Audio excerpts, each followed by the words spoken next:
Hello viewers, আজকে আমি রান্না করব সয়াবিনের কোপ্তার ঝাল।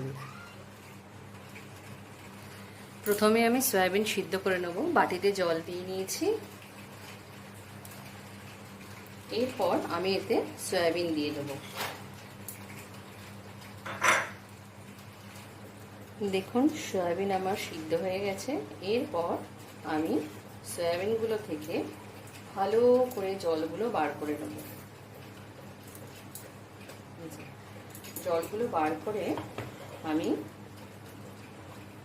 মিক্সার গ্রাইন্ডে দিয়ে দেবো বাটার জন্য। দেখুন, সয়াবিন আমি মিক্সিতে পেস্ট করে নিয়ে এসেছি।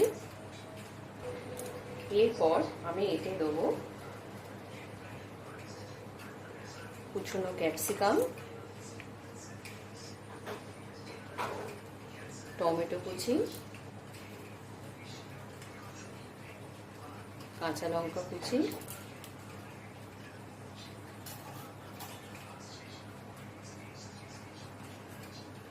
ধনে পাতার কুচি,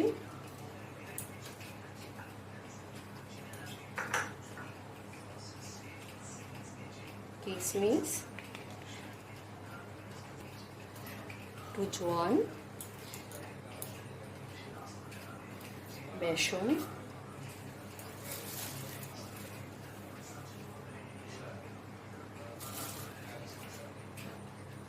পরিমাণ মতো লবণ,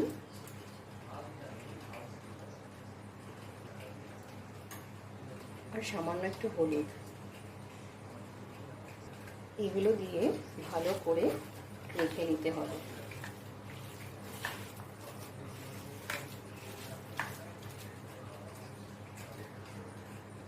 দেখুন, আমার মাখাটা হয়ে গেছে।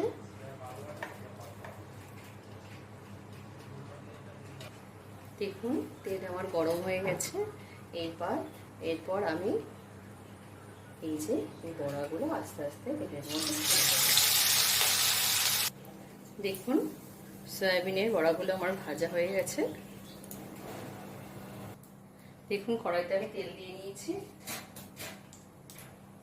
এরপর এতে আমি আলুগুলো দিয়ে দেবো ভাজার জন্য। এরপর এতে দিলাম সামান্য একটু লবণ,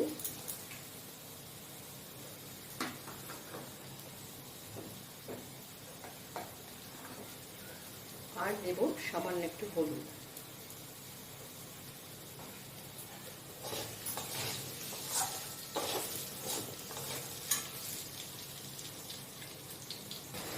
আলু আমার ভাজা হয়ে গেছে। এইবার আলুগুলোকে আমি তুলে নেব। হালকা করে ভেজেছি আমি আলুগুলোকে।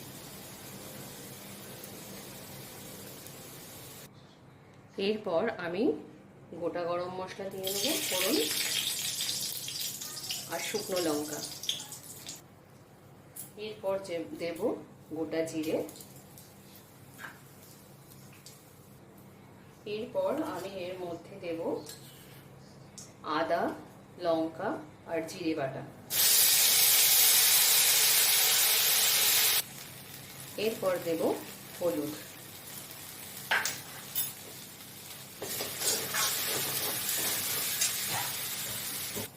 এরপর দেব টমেটো।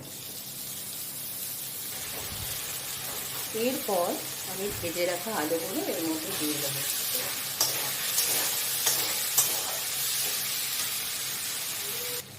মশলা আমার কষানো হয়ে গেছে আলু দিয়ে। এরপর আমি এতে পরিমাণ মতো জল দিয়ে দেবো।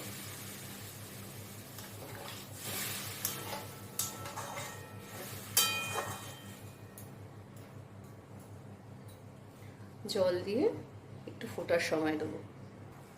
এরপর এতে দিলাম আমি লবণ। দেখুন, ঝোল আমার ফুটে গেছে। এরপর আমি ভেজে রাখা বড়াগুলো এর মধ্যে দিয়ে দেবো।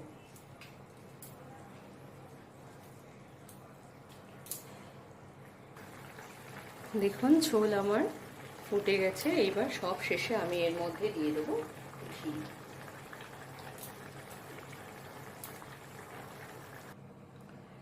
দেখুন, আমার সয়াবিনের কোপ্তার ঝাল হয়ে গিয়েছে।